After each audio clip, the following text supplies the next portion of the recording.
காலையில் இவ்வளோ நேரம் ஆச்சு, என்னதான் பண்ணுறாளுங்க ரெண்டு பேருக்கு தூங்கி கூட எந்திரிச்சிருக்க மாட்டாளுங்க. அப்புறம் லேட் ஆயிடுச்சுன்னு கத்திக்கிட்டு இருப்பாளுங்க. நம்ம தான் போய் ஒரு உசு பண்ணோம், இல்லைன்னா ஸ்கூலுக்கு லேட் ஆயிடுச்சுன்னா கத்திக்கிட்டு இருப்பாளுங்க. இன்னும் எந்திரிக்கலையா ரெண்டு பேரும்? பொழுதோட நைட்டு ஃபுல்லாக வந்துட்டு போனணுன்றது, இப்போ பார்த்தா நல்லா தூங்குறது.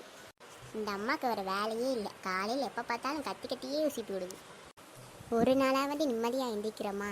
எப்போ பார்த்தாலும் கோயிலில் பாடுற மாதிரியே பாடிக்கிட்டே வருது, சுப்ரத பாரம் பாடிக்கிட்டே வருது. அடியே ரெண்டு பேரும் எந்திரிக்கலையா?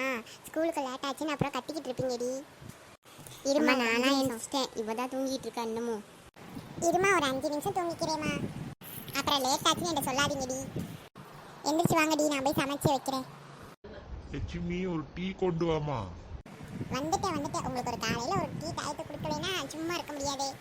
வீட்டில் 2 பொம்பளை பிள்ளைங்க இருக்குன்னா பேர் ஏதாவது வேலை செஞ்சு கொடுக்குற ஆளுகளா? நான் தான் எல்லா வேலையும் பார்க்க வேண்டியதாக இருக்குது. படிக்கிற பிள்ளைகளை போட்டு ஏண்டி தொந்தரவு பண்ற? அதுக்கு வாட்டில் நிம்மதியா இருந்துட்டு போகுதுங்க. நீங்க இப்படி செல்லம் கொடுக்கறனாலதே அவளுக்கு 2 பேரும் இப்படி இருக்காளுங்க. காலையிலே கத்தாத, போய் வேலையை பாரு. அவளுக்கான உரப்புல போய் நம்ம குளிச்சிருவோம், டைம் ஆச்சு. அப்புறம் அம்மா எடுத்துட்டு வாங்க முடியாது. பரவாயில்ல, நம்மளுக்காண்டி யாரோ டீ எல்லாம் எடுத்துட்டு வந்து வச்சிருக்காங்கப்பா. ஏ கண்ணாடி, உனக்கு வேணா டீ நீ எடுத்து குடிக்க வேண்டியதானே? நான் எடுத்துட்டு வந்த டீ எதுக்குடி நீ எடுத்து குடிக்கிற? நீ எதுக்கு என் பக்கத்தில் வச்சுட்டு போனேன்? நான் ப்ரெஸ் பண்ணிவிட்டு வந்து குடிக்கலாம்னு நினச்சிட்டு நான் வச்சுட்டு போனேன். நீ என்றைக்குமே பல்லு விளக்க மாட்டேன், இன்றைக்கி மட்டும் என்ன புதுசாக போய் பல்லு விளக்கிருக்க? நீ பாத்தியா நான் பல்லு விளக்க மாட்டேனே? இரு, நான் அம்மாட்ட போய் இப்போ சொல்கிறேன். அம்மா அம்மா, எதுக்கடி காலையில் எந்திரிச்சதுலேருந்து கத்துறீங்க? என்ன தாண்டி பிரச்சனை? அம்மா, நீ எனக்கு கொடுத்துட்டியா? அவ எடுத்து குடிச்சிட்டம்மா. டெய்லி உங்களுக்கு தாண்டி வேலை. என்னைய மட்டும் இப்படி சொல்லு, அவளை வந்துட்டு எதுவுமே சொல்லாத நீ. உனக்கும் அப்பாவுக்கும் என் மேலே பாசமே இல்லைம்மா, அவளுக்கு தாம்மா நீங்கள் செல்லம் கொடுக்குறீங்க. ஆமாம், நீ பக்கத்து வீட்டுக்கார பிள்ளை மாதிரியே பேசுப்போ. போய் வேலையை பாருப்போ, கிளம்பு போ. 2 பேரும் சாப்பிட வாங்கடி. என்ன தாண்டி பண்ணுறீங்க? எப்போ பார்த்தாலும் இந்த உப்புமா தானம்மா, வேற ஒன்றும் பண்ண மாட்டேம்மா. 2 பேரும் ஆளுக்கு ஒன்று கேட்டிங்கன்னா நான் என்ன பண்ணுறது? இருக்கிறத சாப்பிடுங்க, நாளைக்கு பண்ணி தரேன்டி. ஆமாம், இப்போ கூட நீ அவளுக்கு பிடிச்சதான் பண்ணியிருக்க.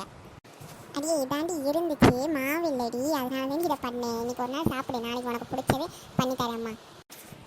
ஆஹா, பரவாயில்ல, இன்னைக்கு எனக்கு பிடிச்ச சாப்பாடு, ஜாலி. என்னக்கா, உனக்கு சாப்பாடு பிடிக்கலையா? உன் சாப்பாடு என்கிட்ட கொடுத்துரு, நானே சாப்பிட்டுக்கிறேன். ஆமாம், நீ பின்னி பண்டாரம் தானே, திண்டு தான் இப்படி ஆயிருக்க. அம்மா இங்கே பாருமா, நீ பின்னி பண்டாரன்னு சொல்கிறா. அடியே 2 பேரும் சண்டை போடாமல் சாப்பிடுங்கடி. இந்தாடி தண்ணி கேனையை மறந்து வச்சுட்டு போயிடாத. பார்த்து போயிட்டு வாங்கடி, எங்கேயும் நிற்காம பார்த்து ஒழுங்காக படிக்கிறதுக்கு போங்க. நான்லாம் ஒழுங்காக போயிடுவேம்மா. உன் மக தான் அங்கே நின்றுக்கிட்டு ஃப்ரெண்ட்ஸுகளோட பேசிக்கிட்டு வருவா. நீ பார்த்தியா நாங்கள் நின்று வரேன்னு? நாங்கள் எல்லாத்தையும் கூட்டிக்கிட்டு ஒன்றா வருவோம், நாங்கள் ஃப்ரெண்ட்ஸ் எல்லாம் சேர்ந்து. போகும்போதே ஒழுங்காக போங்கடி 2 பேரும் சேர்ந்து. ஓகேம்மா, போயிட்டு வரேன், பாய். போயிட்டு வரேம்மா, பாய்.